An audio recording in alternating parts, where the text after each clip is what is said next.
Hi అండి, welcome to our channel. Ugadi రోజు వేగంగా లేచి అన్ని పనులు అయితే స్టార్ట్ చేశాను. కానీ ఈ ఉగాది రోజు ఉగాది పచ్చడి తినకముందు ఎంత చేదు జ్ఞాపకం మిగిలిపోతుందో నేనైతే కల్లో కూడా ఊహించలేదు.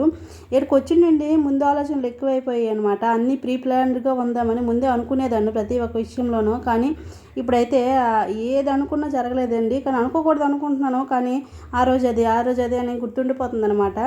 నెక్స్ట్ ఇక్కడ ఉన్నటువంటి ఉగాది రోజు లేచిన పని చేసుకున్నట్టుండి ఏదో అపశకునమో ఎదురవుతూనే ఉంది.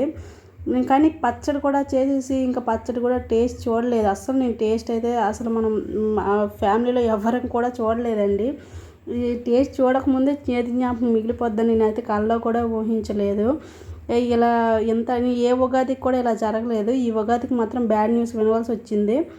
అంటే ఎందుకంటే ఇక్కడికి వచ్చిన నుండి ఏది కలిసి రావట్లేదు. అలాగని ఏది అనుకున్నా సరే ప్రీ ప్లాన్డ్గా ఉన్నా సరే ముందుగా అనుకున్నా సరే ఏది జరగట్లేదండి. నేను అన్నీ గమనిస్తున్నాను, ఇంకా జరగట్లేదు. బ్యాడ్ లక్ అనుకోవడమే. ఈ ఉగాది ఈ చేదు జ్ఞాపకం మిగిలిపోయింది. ఈ ఉగాది రోజు అయితే మాత్రము పులిహోర అయితే చేశానండి. నేనైతే ఈ విధంగానే చేస్తాను పులిహోర. ఇక్కడికి వచ్చి నుండి పులిహోర బాగా చేయడం అయితే వచ్చేసింది. చాలా సింపుల్ పద్ధతిలో అయితే చేస్తానన్నమాట పులిహోర. ఇంటి దగ్గర ఉండేటప్పుడు చాలాసార్లు చేశాను, కానీ అంత టేస్ట్ కుదిరేది కాదు. ఇక్కడ చేస్తే మాత్రము చాలా బాగా కుదిరేది. చాలామంది క్యారేజ్లు కూడా కట్టాను నేను. పులిహోర అయితే మాత్రం పులిహోర చేయాలంటే నన్నే చేయమనే వాళ్ళు ఇక్కడికి వచ్చిన తర్వాత. Okay friends, bye bye. నచ్చితే లైక్ చేయండి, షేర్ చేయండి, సబ్స్క్రైబ్ చేయండి.